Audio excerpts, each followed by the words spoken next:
ጽጌረዳ ልብ አንጠልጣይና እውነተኛ ታሪክ። አዘጋጅ ማኔ፣ አንባቢ ፉፉ አብዱ።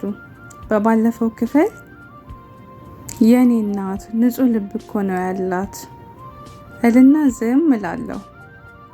ታዲያስ ፋሚሊዎች ክፍል 9 ይቀጥላል።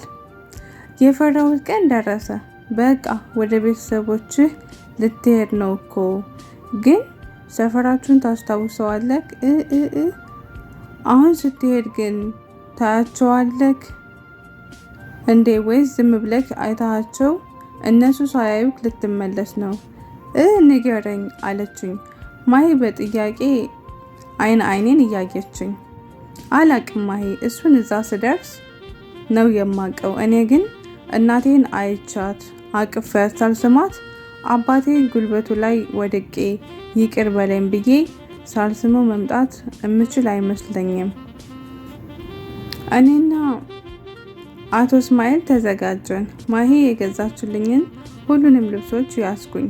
አቶ እስማኤል እስከ መች እንደምንቆይ ስለማናውቅ ልብስ በደንብ ያዝ አሉኝ። ነገ እዛ ስንደርስ የሚፈጠረውን ነገር አናውቅምና አደል እንዴ የኔ ልጅ አሉኝ። ትከሻዬን ነካ እያደረጉኝ። ማታ ወደ 4 ሰዓት አካባቢ ማሂ መጣች። ሻንጣ ነገር ይዛ ነበረ። አባቷ ደነገጠ። እንዴ ልጅ ምን ነው በዚህ ምሽት ምን ሆነሻል ብለው በጥያቄ አጣደፏት። እንዴ በቃ አብሬያችሁ ነው የሚሄደው። ልብሴን እያዘጋጀሁ እኮ ነው እስካሁን የቆየሁት። እንዳውም በእኔ መኪና ነው የምንሄደው አለች። አባቷ ደግሞ አይሆንም፣ አሁን አንቺ ባለትዳር ነሽ፣ እንደዚህ ተነስተሽ መሄድ አትችይም። በዛ ላይ ስራሽስ እንደ ቀልድ ትተሽ ልትሄጂ ነው? አይቻልም ማሂ አሉ። እሷ አሻፈረኝ አለች። በቃ እሺ አላትና ወደ ውስጥ ገባን። ሁላችንም የአቶ እስማኤል ክፍል ተሰባሰብን።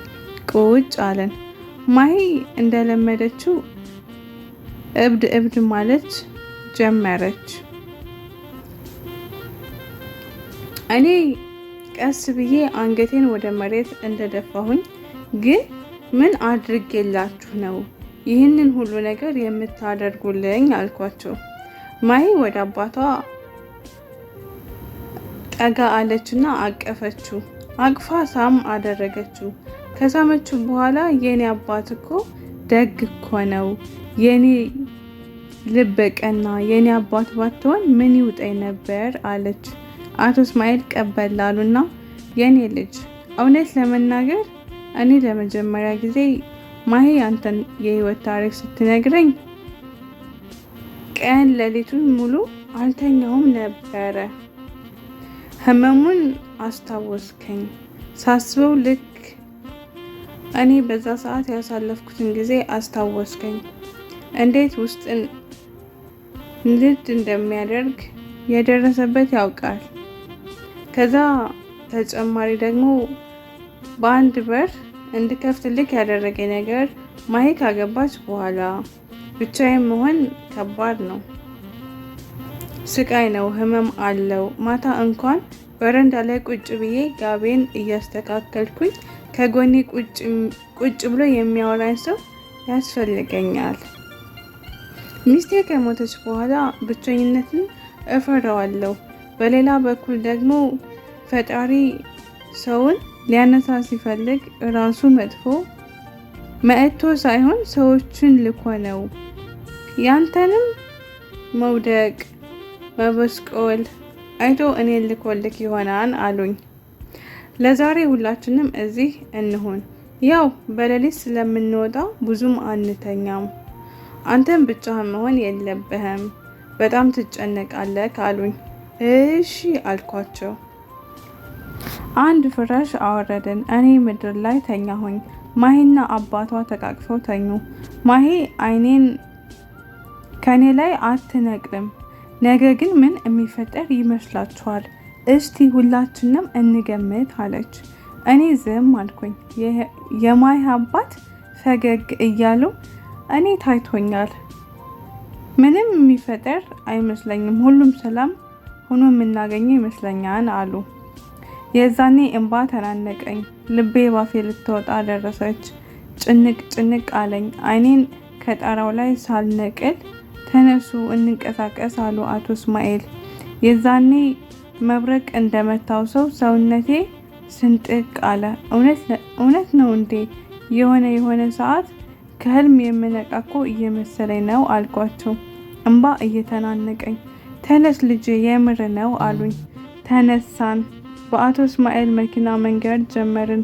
የሆነ ቦታ ላይ ትራፊክ ፍጹም የሌለበት አካባቢ ስንደርስ እኔ የተወሰነውን ነዳሁኝ እና ማሂ የቀረውን ነዳች። ወደ ሐዋሳ ለመድረስ ስንቃረብ እጄ መንቀጥቀጥ ጀመረ። ሰውነቴ መንቀጥቀጥ ጀመረ። ሰውነቴን መቆጣጠር አቃተኝ። ትንሽ ከተረጋጋሁ በኋላ ወደ ሰፈራችን ለመሄድ ተዘጋጀን። እውነት ለመናገር ያን ያክል የተቀየረ ነገር አልነበረውም። ማንም እንዳያውቀኝ ኩፍያ አደረኩኝ።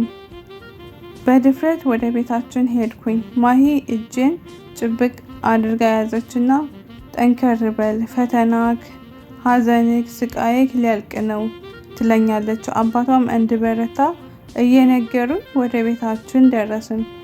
እኔ ተወልጄ ያደኩበት አልመስለኝ አለ። በትክክል የትኛው እንደሆነ በራችን ለመለየት ከበደኝ። ማሂ ጠጋ አለችና የአባቴን ስም ጠርታ ቤቱ የቱ ነው አለቻቸው። ይኸው ደርሳችኋል እኮ አሏት። እዛው በር ላይ ቁመን ነው ስንጠይቅ የነበረው ለካ። ማሂ ቀደም ብላ በሩን አንኳኳች። እኔ እጄን ኪሴ ውስጥ ከትቼ መሬት እያየሁኝ እንባዬን አዘነብኩኝ። ልክ በሩ ከተከፈተ በኋላ ያለው ትዕይንት ጉጉት። ማሂ በድጋሚ በሩን መታ አደረገችው። እሁድ አይደል? የት ይሄዳሉ አልኩኝ ለራሴ። በሩ ሲከፈት ክፍት ሲል የኔም ልብ አብሮ ተከፈተ። ቀና ለማለት ድፍረቱን አጣሁኝ። አቤት፣ ማንን ፈልጋችሁ ነው አለች እህቴ። ድምጿ ነበር። ድምጿን ስሰማው የሆነ ነገር ወረረኝ። ቀና ብዬ አየኋት። አድጋለች። ያች ተማሪዋ እንደ ሕፃን የማያት እህቴ አሁን ተቀይራ ወፍራ። እሷ አትመስለኝም ነበር። ኩፍያዬን አወለኩት። ግራ ተጋብታ ቁማ እያየችን ነበረ። እህቴ አልኳትኝ። አይን ለአይን ተፋጠጥን። በቆመችበት ድርቅ አለች። ተጠመጠምኩባት። እጄን ከእሷ ላይ አላቀቀችና ግቢውን በጩኸት ደበላለቀችው። እማዬ ወንድሜ መጣ! እማ ነይ ጉድሽን እይ! ተመልሷል! መሬት ላይ ተዘረረች። ልክ እንደ ለቅሶ ቤት በጩኸት ሞላችው። ማልቀስ ጀመረች። መሬት ላይ ተንበርክኬ ጭምቅ አድርጌ አቀፍኳትና ይቅርታ አልኳት። እሷ ለእኔ መልስ ሳትሰጥ እማዬ በህይወት አለ፣ እማዬ መጣ እኮ እያለች ትጮዋለች። የግቢው ሰው አንድ በአንድ ግልብጥ ብሎ ወጡ። አይገርምም? አብዛኛዎቹ ተከራዮች እኔ እያለሁ የነበሩ ናቸው።